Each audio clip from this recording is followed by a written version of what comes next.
Assalamualaikum warahmatullahi wabarakatuh. Kali ini video permintaan pembedahan kelinci untuk metode pengobatan terapi kelinci atas nama pasien inisial SA dari Banjarnegara, Jawa Tengah. Kameranya didekatkan dulu, mau dibedah kelincinya.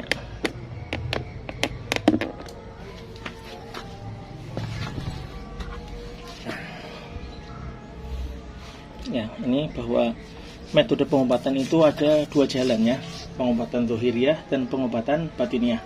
Pengobatan zahiriyah itu seperti halnya dipijat, dipekam, minum obat, minum jamu, minum herbal, pengobatan yang secara zahir yang terlihat. Ada pengobatan secara batiniyah. Pengobatan batiniyah adalah pengobatan dengan energi doa yang tidak terlihat, dengan batiniyah, dengan batin, dengan kebatinan. Kemudian metode pengobatan batiniyah, terapi pengobatan batiniyah itu juga banyak. Ada yang dengan metodenya memindahkan penyakit ke kambing, ada yang memindahkan penyakit ke kelinci, ada yang memindahkan penyakit ke apalah gitu, yang lain-lain itu juga banyak. Ada yang dengan hanya energi air doa juga ada. Nah, untuk di saya ini metode pengobatannya yaitu dengan kelinci, dengan memindahkan penyakit ke binatang kelinci atas izin Allah. Karena memang dari dulu sampai sekarang semua pasien-pasien kami itu memintanya pakai kelinci saja katanya. Jadi demi kemanfaatan dan kemaslahatan umat, maka saya dari dulu sampai sekarang pakainya kelinci, bukan hewan yang lain.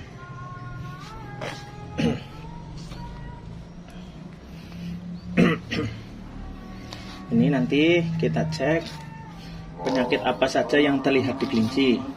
Karena penyakit-penyakit yang terlihat di kelinci adalah penyakit-penyakit yang terpindah ke kelinci atas izin Allah. Ini dicek. Kita mulai cek. Lihat dekat lagi.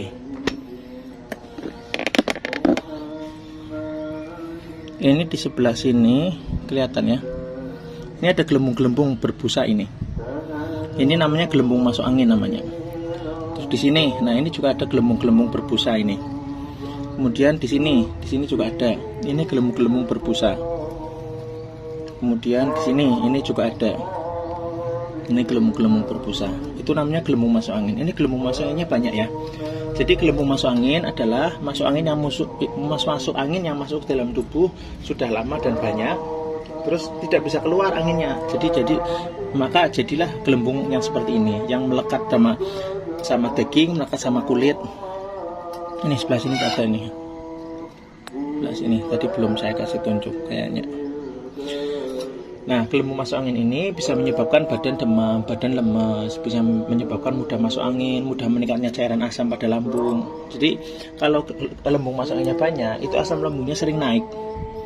Terus gelembung masuk angin itu bisa menyebabkan sistem kekebalan tubuhnya menurun, bisa menyebabkan tensi darahnya juga tidak stabil juga, menyebabkan mudah lelah dan lain-lain. Jadi ini bismillah, gelembung masuk anginnya kepindah-pindah ke kelinci atas izin Allah. Dan adalah satu lagi, bahwa gelembung masuk angin bisa menyebabkan mengeringnya pelumas pada sendi-sendi tulang. Jadi ketika gelembung masuk anginnya banyak, pelumas pada sendi-sendi tulangnya juga mengalami kering. Kalau kering ya otomatis sendi-sendi tulangnya linu, sakit. Bismillah, ini gelembung masuk anginnya kepindah-pindah ke kelinci atas izin Allah. Mudah-mudahan normal lagi, gelembung masuk anginnya tidak bermasalah lagi. Amin ya rabbal alamin. Cek lagi wah ini di sini nih. Ini penyumbatan darah di kaki nih. Wah, ini penyumbatan darahnya lumayan banyak. Ini yang bisa menyebabkan kaki sakit, bisa menyebabkan asam urat juga, terus juga bisa menyebabkan kakinya mudah kram gitu misalkan. Ini juga ada lagi. Di sini juga ada penyumbatan darah. Sebelah sini juga sebentar. Nah, ini. Terus ini juga ada sedikit.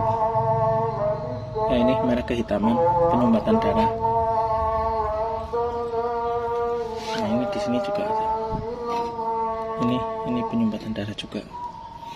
Bismillah, mudah-mudahan penyumbatan darah yang di saluran darah pada kedua kaki juga kepindah ke kelinci sehingga biar darahnya lancar. Amin ya rabbal alamin.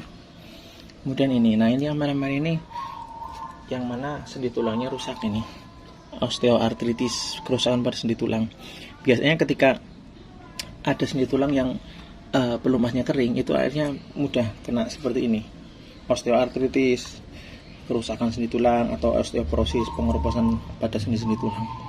Namun bismillah, ini bismillah pindah-pindah ke kelinci, mudah-mudahan normal lagi, tulang-tulangnya bagus lagi, dan lain-lainnya sehat semuanya, amin ya robbal alamin.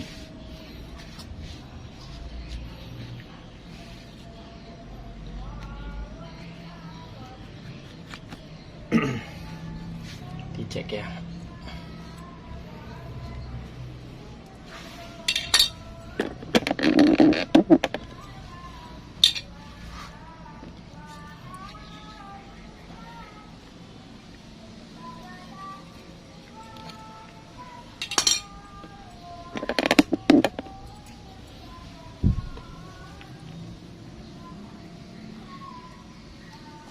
Ini usus-ususnya ini juga terlihat nggak begitu kelihatan ya, sebetulnya banyak air yang netes-netes, ini asam lambung yang pada netes.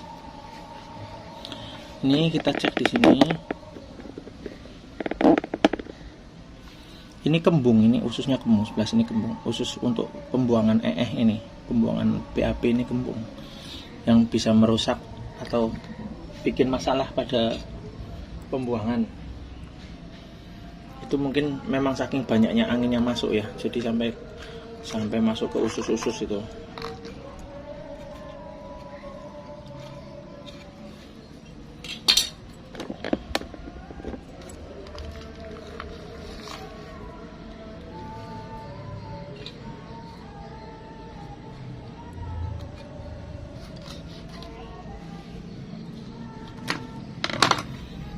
Ini paru-paru banyak fleknya ya, bintik-bintik flek ini banyak. Ini juga flek juga. Flek atau kotoran paru-paru pada paru-paru itu penyebabnya banyak. Ini juga kayak gini yang di paru-paru.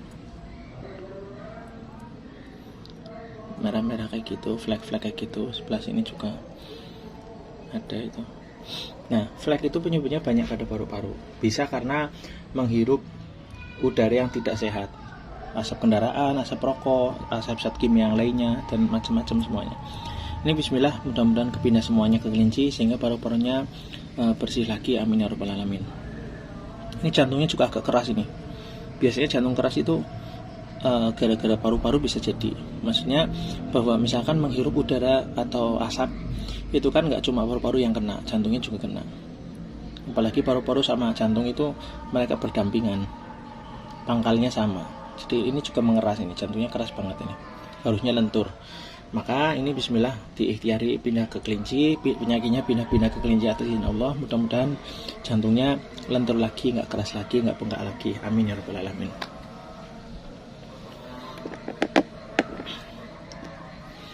Kemudian ini ya, sebentar.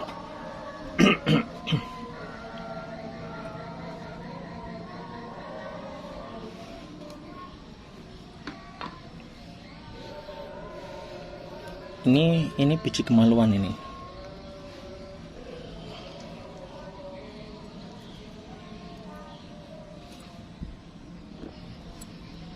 Ini 2 ya, biji kemaluan 2. Ini di biji kemaluan ini, di testis ini banyak penyumbatan darah ini kayak gini. Nah, ini kelihatan ya. Ini penyumbatan darah ini di testisnya ini. Jelas ini juga iya nih. Nah, ini darah-darahnya banyak penyumbatan seperti itu. Nah, itu yang namanya varikokel testis. Nanti bisa turun, bisa istilahnya bisa hernia atau bisa turun beru misalkan. Kayak gini memang. Sama di sini juga. Nah, ini nanti efeknya di air kencing juga bisa rusak ini. Ini kantong air kencingnya ya. Kantong air kencing. Nah, ini di sini kotor. Ini air kencingnya kotor banget ini. Nah, ini kelihatan ya, banyak serbuk-serbuk kotorannya ini.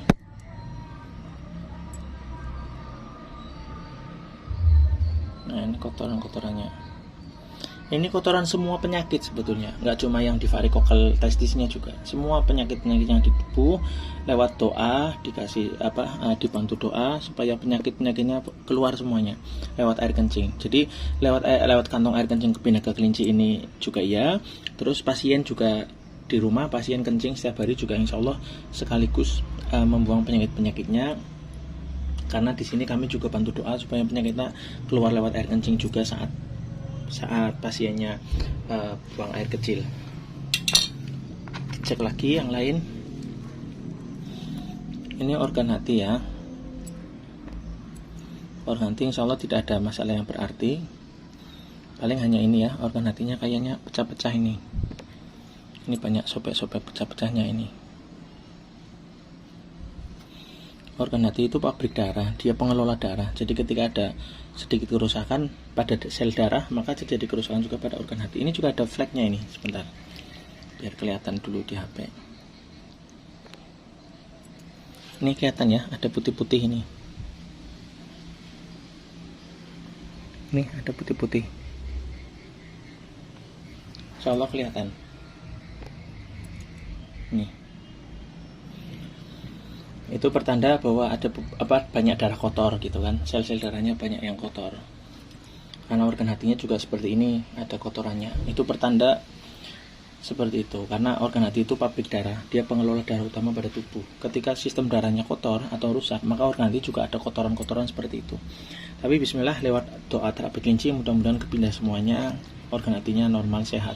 Amin ya rabbal alamin.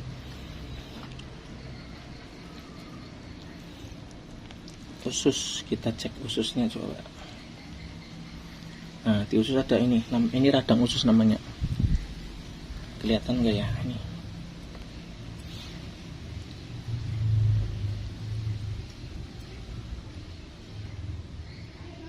Nah ini yang putih ini lingkaran, ini radang usus, sariawan usus. Ada beberapa ya itu ya, nggak cuma satu. Nah, radang-radang itu biasanya terjadi karena seperti kurang serat, terlalu banyak sisa makanan yang menempel di dinding usus, akhirnya yaitu makan mengandung zat kimia, itu bisa jadi sariawan seperti itu. Kemudian lambung juga kurang bagus. Nah, ini lambung banyak ini nih, merah-merah ininya banyak, penyumbatan pembuluh pada lambung, pembuluh darah pada lambung. Lambungnya juga keras. Ini yang bisa menyebabkan emah, menyebabkan meningkatnya cairan asam lambung. Bismillah, mudah-mudahan kepindah semua ke kelinci atas izin Allah, sehingga sehat walafiat, amin ya rabbal alamin. Ini ginjal sebetulnya ini nggak begitu bermasalah penyakit ya. Paling ini di saluran ginjalnya ini ada penyumbatan darah. Penyumbatan darah seperti ini di pintu masuk ginjal itu bisa menyebabkan batu, bisa menyebabkan banyak kotoran serbuk-serbuk yang akhirnya jadi batu. Tapi ini mudah-mudahan nggak sampai jadi batu, mudah-mudahan kayak gini, mudah-mudahan bukan batu, mudah-mudahan sudah beblas semuanya, sudah sembuh semuanya, sudah lancar semuanya saluran darah pada ginjalnya, amin ya rabbal alamin. Ya, ini adalah penyakit-penyakit yang kepindah ke kelinci atas izin Allah. Saya di sini akan senantiasa mendoakan pasien, mudah-mudahan diberikan kesembuhan dengan cepat, diberikan kemudahan untuk kesembuhannya atas izin Allah, sehingga sehat walafiat, amin ya rabbal alamin. Selanjutnya, apabila satu kali terapi kelinci dirasa belum sembuh secara total 100%, maka baiknya disarankan untuk dilanjut terapi kelinci tahap kedua ataupun tahap ketiga. Karena kadang ada yang ada yang sembuh setelah satu kali terapi kelinci, ada juga yang sembuh setelah terapi kelinci tahap kedua, ada yang sembuh setelah terapi kelinci tahap ketiga. Itu beda-beda. Ada yang sembuhnya cepat, ada yang sembuhnya agak lama. Yang pasti di sini kita terus berdoa untuk mendoakan kesembuhan penyakit-penyakitnya, dan monggo disarankan dilanjut di terapi kelinci lagi saja. Dan nanti seperti biasa untuk terapi kelinci jarak jauh, nanti air doanya bisa kami paketkan ke alamatnya pasien. Terus nantinya akan ada penyembelihan seperti ini lagi, nanti akan divideokan lagi dan seterusnya. Mudah-mudahan Allah memberi sembuhnya cepat, nggak lama-lama, amin ya rabbal alamin. Pasien juga bismillah tetap semangat, banyak berdoa, minta ampun sama Allah atas dosa dan kesalahan kita semuanya, minta kesembuhan atas izin Allah, sembuh untuk ibadah, sehat untuk ibadah, tetap semangat untuk sembuh, tetap yakin bahwa Allah akan memberikan kesembuhan. Penyakit ini bismillah ujian dari Allah dan minta kesembuhan sama Allah. dengan dibantu doa dari kita semuanya. Amin ya rabbal alamin. Alafu minkum. Wassalamualaikum warahmatullahi wabarakatuh.